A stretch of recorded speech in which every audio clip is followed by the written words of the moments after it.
Right. Hey guys, Nick here, and welcome to my new project.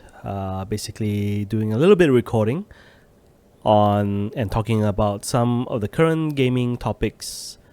Well, it doesn't have to be gaming, it could be like geek topics as well.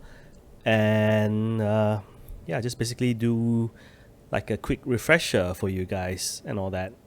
Right now, unfortunately, it's not exactly the best place for me to be setting up a booth. I will try and figure out how else I can set this thing up, but for today, you're gonna have everything basically raw and uncut, and everything's in the background. Uh, so there's that. As you can see, yeah, not gonna try and draw too much attention to it by quickly moving on to the first topic of the day, which is a topic that I wanted to talk about a couple of weeks ago, and I kind of missed my chance because I, well, I'm still recovering from it, but basically I had COVID last week, and this news broke out like last Sunday, and by the time I was like, oh okay, had the time to actually record and put my thoughts down for this topic, I was already like in the throes of falling into the COVID hole again. So unfortunately, when I was ready to make a video about this topic, I was already falling quite sick. So it had to wait for a little bit until I was able to produce a video. Wanted to do it in a video style because I think video reaction anyways, because I think it is important for me to not hide behind like any facade when I speak about these topics, because it is obviously a sensitive topic, and if people disagree with me, I think it is important to not hide who I am, because it's something that I think a lot of people would have gone through difficulties, and I think out of respect for people, and also for me personally, it's like I don't believe in if you have a problem, be face it head on, basically. But anyways, so what is this huge thing that we're going to talk about today? It's basically the news that over the weekend, well, 2 weekends ago, the news that a local Malaysian game development company called Persona Theory was being accused of having upper management being very abusive. I think in the news from the news that I got was from Kaku Chopure, is that there was even allegations of sexual assault and all these kind of things from one of the upper management in the company. I'm not very familiar with them. I've heard of them for the past couple of years. They do produce games that look very Malaysian, I think the past couple of weeks I saw like a couple of trailers which was like the wayang kulit kind of thing, kind of feel to it, and it looks interesting, right? They do things that invoke a local like Malaysian feel to it, and obviously when you look at it as a local Malaysian, it's like wow, and I think why some of these things came to light, like became like very suddenly was brought into the limelight, was because one of their founders was being awarded during the Game Awards. So I guess because that happened, some of the people who had worked at Persona Theory, either as interns or as temporary staff, I think mostly it was from interns. It's been a week since I saw the Reddit thread. Was that they weren't happy about why was this company being awarded for something like this when the culture or the thing that's going on in the background was very, like, the one thing that you shouldn't award the company for, especially now, these days, with companies like Activision, Ubisoft, being like taken to task about sexual abuse or just abusive workplaces and environments, that they had to be like, you know what, we're gonna have to unionize, or we're gonna have to like figure out a way to like protect ourselves. It's reached such a point that the gaming industry had to do this. Like, big companies had to do this, and I think a lot of people who I know personally, who are also in the gaming industry, had felt, why is this happening on at an indie company of all places? And while I wouldn't say personally I was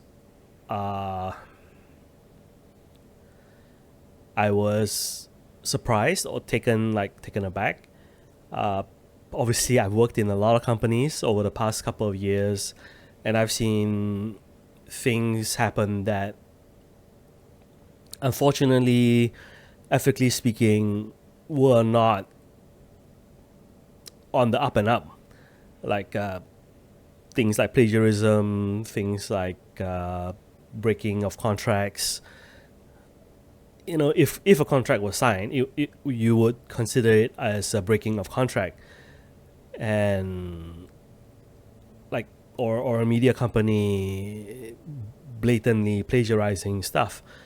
These are the things that if we were to work in some other country, a more international company, we would have been immediately like, you will never work in this industry ever again, because like, who would trust somebody who plagiarizes their work or who breaks their contract? But here it's just either swept under the rug, or because people feel that they won't get in trouble, that most of the time they don't get in trouble, and those who are in higher ups do kind of walk away from like being called out on these issues, which is a huge shame, and which is why I am willing to put my face into this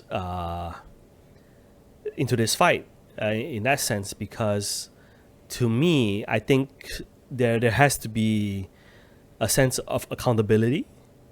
And if you know who I am, you know that I don't work in the games industry. I don't work directly with it. So, of course, you take what I'm going to say in the next couple of minutes with a grain of salt. But if you do agree with me, you don't, or if, more importantly, if you disagree with me, then you can just say, yeah, this is the guy who just says crap, and excuse me, still recovering a little bit, who has, just, if I said anything wrong, then you know who to find and who to talk to address that issue, instead of somebody who is making allegations from the shadows and not like taking any responsibility for the things that he says. So that's why I feel like I'm putting a face with the things that I'm saying. All right, okay, that's like a long ass introduction to this whole topic by itself. Okay, so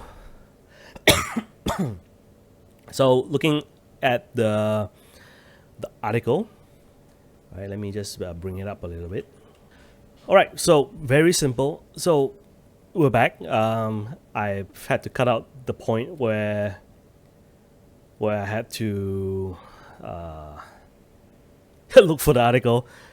All right, so here's the Reddit thread, and it says, okay, so this is the allegations. I did an internship at an indie studio and was sexually harassed. LOL. And we never even met face to face. Was completely on Discord. Apparently it had happened to all the interns and some of them didn't report anything. I left immediately and reported the guy, and my boss didn't do anything. Even said, "We won't gaslight you. This happened. We're not doing anything." Which, wow, okay. Wasn't even paid. This guy was harassing men, women, full-time employees, everyone. It was also crappy long meetings watching full playthroughs of the game, and I didn't even have to be there in my internship role, in my opinion. IMO. I can confirm that they are a terrible place to work. I was also briefly attached to them, likely for the same game project you were on, and there was harassment, long threatening messages on Discord at 2 a.m., and pointlessly long meetings where nothing gets done because one male lead wanted things done his way, and his way only, despite constantly asking us for feedback and contributions. And we've obviously had... Oh, sorry. So full name of the company is Persona Theory Games. And I wouldn't call him a mutual friend that I know, Hafiz Asman, who's the founder of 7-Beat Games, and is obviously receiving a lot of DMs as well covering this issue. And we have other Twitter posts that says, "Personally can confirm this happened and have been a victim myself. I've ignored a lot of it and focused on my work. Been unsure of how I really felt, but the last straw for me was when talented artists I work with start to leave because of how uncomfortable the work got." And another employee, I think, even when I was humiliated, this is by okay, sorry. Let's do this right. The previous one was by, Twitter or X. What was the right word? X handle, MiceHellWD, and the other one is Kams Desu. Even when I was humiliated, some of you just laugh with the abuser. Was why when I left, I cut off contact with everyone I suspect are on their side. Some of you even think the victims deserve what happened because they were incompetent. And I think this is something that I want to bring up later on. I don't think I forget the weekly work in progress VC voice chat meetings where the specific abusers will call us names, tell us we're pieces of shits, calling us idiots, and screaming for half an hour at us. Right. And this news came to light after Persona Theory Games co-founder Sakina Latif was nominated as a future class candidate for the Game Awards 2023, which is why this came into light because of all these things. And if you don't know what the future class candidate, it was basically something like if you heard about Forbes, they had a 30 under 30 thing, which basically is kind of this thing. Right, so where to unpack a lot of these things? First off, that sucks because, sexual harassment, abuse in workplaces, I think, unfortunately, we take it on the chin here in Malaysia. Reason being is that we think that it's part of the culture. It's part of you have people above you who for the most part okay, so before we go on, Kakucho Pure has reached out to Persona Theory Games for response, as well as other involved parties. We were told that the male lead responsible for the above harassment, Buddy Anwardi, has already resigned and has not been working in the company for the last few months. However, I did see on X that there have been other people who were... Jesus. If that is true, it's like other people who are also responsible for all these other things. I think that is... I'm not in a position to point fingers. So I would just say, if that is true, that will suck for whoever is still left behind, because sometimes, I think most of the time, even though you don't want it to be true, staying silent against these kind of issues can also be what's the right way of putting it? Approval for having these things done. So yeah, so it seems like there's I guess a good outcome for what's happening, meaning that the person who has done this has left. That's great. I think that's great. And also, you obviously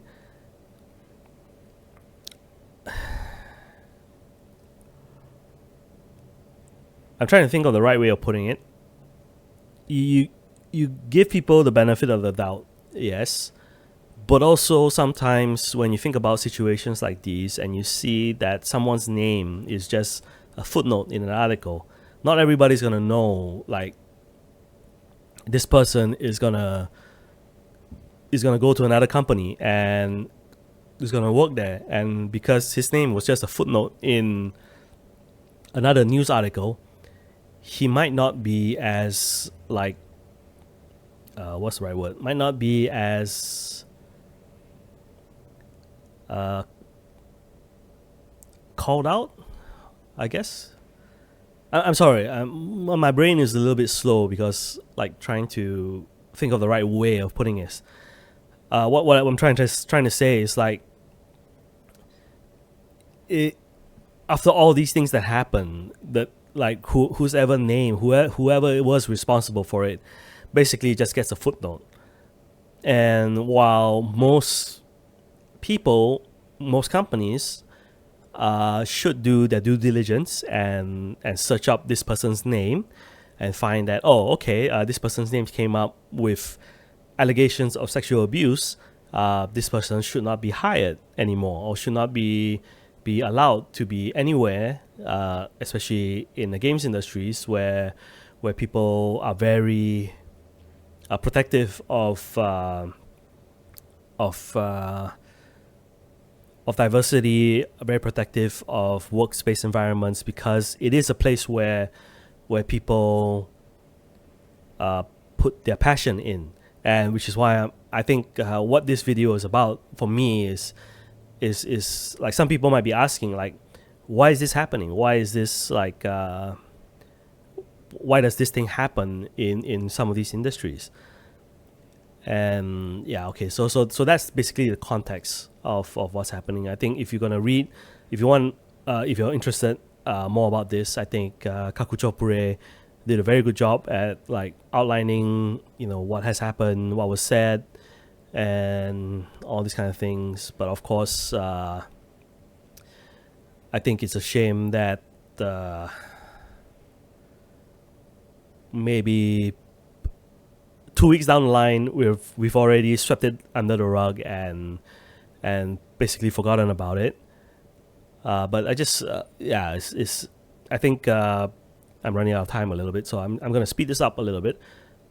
Just thinking about how all these things are gonna happen, and I'm gonna say a few things that might hurt some people's feelings with regards to working environments and places like this, because I've personally worked in a few of these environments as well, and one of these things I would say is why do people not speak out about a lot of these issues that happen? And one of the main reasons is because they are working specifically in an environment or in an industry that is primarily focused on passion, right? They primarily cater to people who are passionate about some of these products, which is why they want to work there. For me, I'm basically good in any sense, any field, but for some of these people, they've grown up in their whole life, especially here in Malaysia, I think, because you don't have as much avenues for other hobbies. Like, for example, this year I've taken up woodworking, right? outside of your maybe high school class, like extracurricular activities for like woodworking, you don't actually have like a lot of options to try that out, because either you stay in a place that is very small, doesn't have enough space for you to have all the machines necessary, or for like just the tools itself are expensive, right? So in that sense, like that becomes something very restrictive until you become an adult who has like the space or the money or the budget to actually invest into woodworking. So what I'm trying to say is like, why gaming, right? Gaming is something that a lot of people can take part in, because they either have their phones, they can install like Mobile Legends or PUBG Mobile, Call of Duty Mobile, and they're good, right? They're playing games already. It's something that's fun. PC gamers, like I think a lot of PC gamers, piracy at a certain point in Malaysia and a lot of places in Southeast Asia was rampant for things like the PlayStation 1, PlayStation 2. PC games where piracy was very like rampant. Let's be honest, until Steam came about, and even now, I think sometimes people still pirate games. But so yeah, but gaming became something that was very accessible for a lot of people, and for a lot of people, that became something that they were passionate about, and even things that are tangentially related to games, like anime or manga or manhwa or anything like that. Those are can be tangentially related to gaming, because you have like maybe a Street Fighter 2 manhwa that is out there that people read, or King of Fighters manhwa. Then you have the manga and you have the anime and Japanese culture and all that, all feeding back on each other. So people are passionate about these things. But how do people take advantage of these people who are passionate about games? So how people take advantage of people who, especially in these passion industries, is they take advantage by having people who, the only people who are working here are people who are passionate. And another reason is because of that, the amount of hits or the amount of workplaces that you have, studios that are available to people who want to work in these industries, are small. So it's a supply and demand problem, right? So it's like, let's say you have 20, okay, that's a bit of a low number. That's like maybe close to 50, or even 100 actually, game studios here in Malaysia. But you have like, maybe 20,000, 30,000 people who want to enter into this industry, which you can't, because of the way some game companies work, some indie companies work. You might only have one programmer, one audio director, one playtester, one game designer, one producer, or none, even if the indie company is small enough and not really know what's going on. So it's a supply and demand problem. So when you finally get into a job at a, let's say, indie company like Persona Theory Games, for example, you are kind of like told, like some companies will actually tell you, be grateful that you have made it into like this, I guess some people will call like this pantheon, or this like this hallowed ground, this holy sacred ground that you are currently now in. Be grateful that we have hired you, that you are the one of the lucky ones that managed to get through, and be like, basically just be grateful that you are able to get in, because it's so difficult to get in that not everyone does, which is like, okay, that's weird. I worked in esports for a couple of months, and while it wasn't that bad, there was also a feeling that they were untouchable sometimes. And even working in a content company as well. Like, be grateful that you're going out to touch some of these products that most people will never see or will never get a chance to try out. And because of that, it creates so this idea that because supply is so little, you should be lucky. It creates a sense of like power imbalance between the people who are hiring you or people who are managing you versus the workers. And while this isn't a wrong thing, most people above would usually hire their friends first. The top level, like the top level would usually be friends, people who they know. Usually, it's not like I'm gonna start a company and I'm gonna look for random like graduate to run my company or help me run my company. It is, I'm gonna look for my friend who we talk about all these kind of ideas and pitch in the money together, and we're gonna open a company. And because of this, you can see how people at the top level might kind of turn a blind eye because they are their friends, right? They are people who they've known. So it makes it even worse when if this person is like this person who is being outed is like one of the friends of these people here. What does it mean for the other people, upper management, who has accepted this behavior to this point? Like, if somebody were to bring it up earlier on, like we've seen there, like they were being laughed at, they were being told that it's like deserve what they happen. In that sense, it becomes like a horror story, right?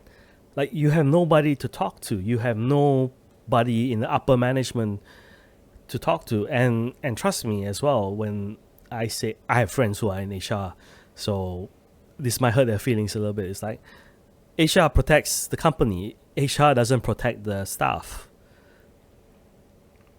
So when you go to HR, who is again another higher up position in the company, and if they're telling you that, if they tell you that, oh, you deserve what you deserve because of how you dress, or because of how you act, or because of your laziness, or because of all these things.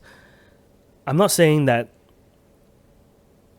the younger generation have like no responsibility at all to perform in their work, but also, geez, if somebody were to come up to you and has this issue, and that is your mindset, that is the way you think, that is the way you look at the staff that you are hired on to look after, I would feel like, hey, I'm being like a lamb being led to the slaughter here. It's like, once they're done with me, I'm out. And it seems like a lot of people have left, which is a shame. And sometimes you also wonder if they're able to get another job in another company, because unfortunately here we are still very paper focused, right? What's on the paper, what's on your CV, what's on your resume. If you are being sexually abused or harassed for like 4 or 5 months, when you get there and that's your job, that's your dream job, I think that's gonna like give you depression, right? That's gonna make you feel like, what have I been studying for? What have I been working for?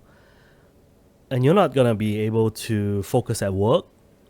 You're not gonna be able to work for another 2 years, 3 years, where you can just leave and go to somewhere else, and somebody's gonna be looking at your CV and be like, oh yeah, you you had the experience and all that.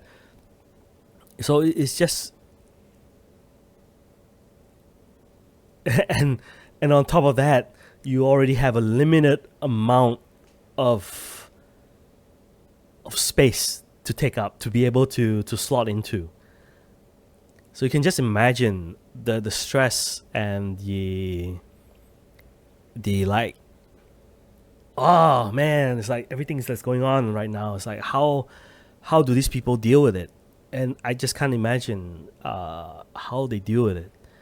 And kudos to them for those who are able to speak out. Of course, for them, I don't know if this is justified, right? It's not like they quit and the boss is gonna say, "Oh, I'm gonna hire you back because you quit under circumstances that were unfavorable, that were like super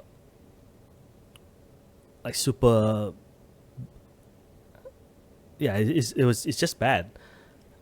Like how do you even get back out after that? So I'm gonna applaud those people who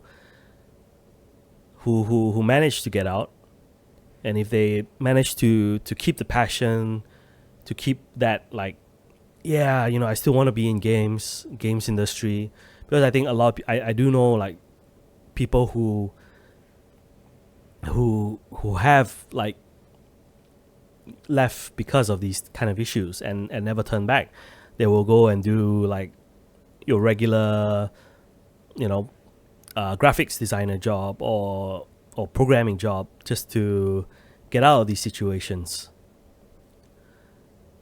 And also, yeah, it's like when you think about the number of jobs that are available out there, you also have to realize that the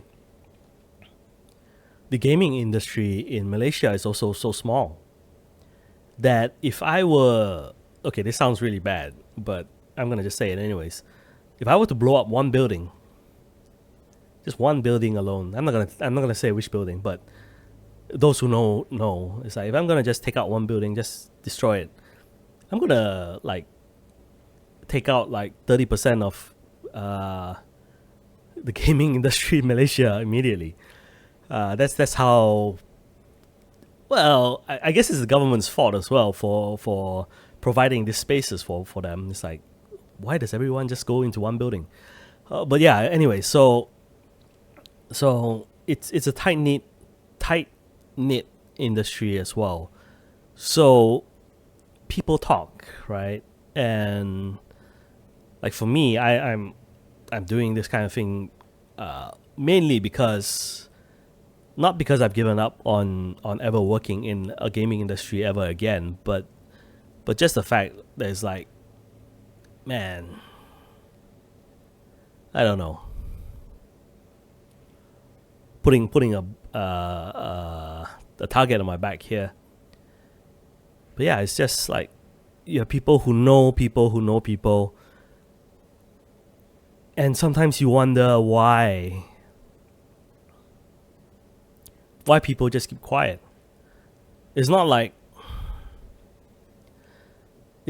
you don't see people, right? You don't. It's like because it's so close that everyone who goes to the same game developers event, you're gonna meet the same people again.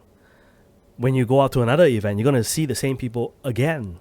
It's not like talking like someplace like in the US or in the UK where you okay, maybe the guys from the Witcher team, like from Poland, are not gonna meet up with the people in UK who are doing let's say Criterion or something like that. I'm not gonna meet them up like every other week. But the people here, because KL is so small, they're most likely gonna meet each other.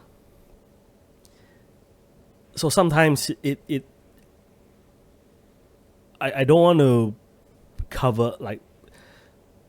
create like such a blanket statement about all the people in the industry in such a way that it's like, oh, you have allowed such a thing to happen. I don't want to say it in that sense. I want to say it in the sense that because the industry is so small, because people know each other, that you are hesitant to bring up situations like these, because A, you want to work in this industry again because it's a passion industry, and B, because you're afraid of rocking the boat. What if you're wrong? What if I'm wrong? Then people are going to be like, oh, you know what? Because I've had interactions like those where people are like, why are you bad mouthing the gaming industry in Malaysia, man? I also know these people. Why are you bad mouthing them? It's like you don't want the Malaysian industry to games industry to strive to like grow and all these things. And I'm like, no, I do want to, but closing one eye, allowing these kind of things to happen in such a small industry is not how you help the industry to grow. Getting rid of people who just make everyone feel like crap is the ones that should go, not people. Well, I don't want to. I'm not trying to put myself in like a better light. Like, I'm just trying to keep people accountable, and not just be like, oh, my friend is working in the industry. So what? Doesn't mean that your friend is like so vital to the industry that they can't be replaced if they were to be somebody who is abusive or is not doing their job. I take the same risk. I take the same accountability as well. If I'm not doing the right job, or I'm not doing the right, I'm not performing well, I take the L. I say, yeah, okay, I have not been performing. I have not been doing well. I've been actually detrimental to the company's like well-being and performance. Yeah, I take the L and say, take me out, man. Because otherwise you're just a cancer that propagates, that continues to just like infects the company, and productivity just drops. Okay, I think that's where I'm gonna end it for today. I don't think I'm gonna do this that often, in the sense that it's something that has been on my mind for the past 2 weeks, and I just wanted to like let it go, because otherwise I can't do the rest of my job, writing when these things are just being in my mind the whole time. But I do hope that, man, it's like, I don't know how else gonna get over this, right? I think just seeing posts that some of us just completely forgot about the situation already. It's been swept under the rug already, and that was my impetus for just recording this and just putting it out there. I know I'm a nobody to a lot of you guys, and a lot of these views are from an outside party, from somebody who is not in the weeds as these guys. But I have been in companies who do this. I have been in companies who have management that goes super AWOL. I have been, sorry, not AWOL, but like off the rails. And yeah, it's not exactly new. It's not exactly something that you cannot just wrap your head around and think about how these things affect people, because regardless of whether or not it's something that people are passionate about, you treat people right, and it's just even more important to treat these people with respect and honor, especially when these are the people who are even more so, that are willing to give up so much of their lives for this thing. And I'm not like trying to put it like, oh, they're going to war or anything like that, but in a sense, like, again, going back to supply and demand, they are in a low demand, but in a low, even lower supply kind of industry. So usually at this point, I think thinking about how you can reach out to me. I don't know if you will. I'm gonna put this up on a channel that probably nobody's gonna see, but maybe here or there. But it is something, like I say that I'm not gonna do this anymore, but it is something that I feel fits my role well enough. And if people feel, actually no, I don't think I should allow myself be like talked off the edge that way. It's like, oh, if only people will tell me that they want to see more of these things, that I will do more of it. I don't think that's the case as well. I think we do need to have much more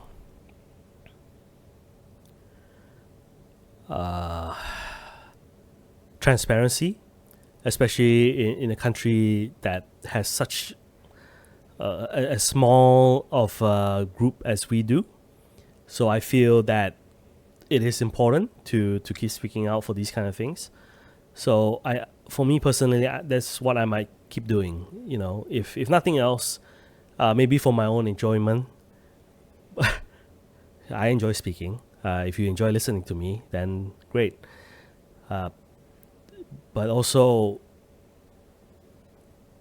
as much as it seems like I'm like impartial about all these kind of things, why would I make a 40-minute video about talking about these things, if I was not at least a single bit passionate about the games industry in Malaysia?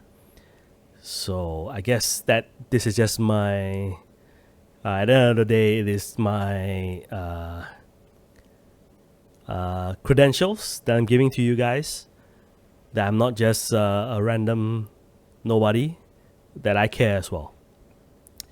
On that, I think on that, I'm just gonna end this long. I thought it was gonna be 20 minutes, but apparently it went on for so long. But hopefully it was at least I wanted to say congenital. No, that's not the right word. But like, it makes sense. My brain doesn't make sense right now because of COVID, but I hope that it at least makes sense that why I came to the conclusions that why I came to the speculations that I came to, and it's not just a rambling of some fever that I'm just working off, and also heat, because my air conditioning is off while I record this. But otherwise, hope everyone's well, and maybe you'll see me again soon. Hopefully with a different background, because this is not working. I'm pretty distracted by what's going on in the background. All right, so with that, thank you guys for sticking with me for so long, and I'll see you guys next time. Bye bye.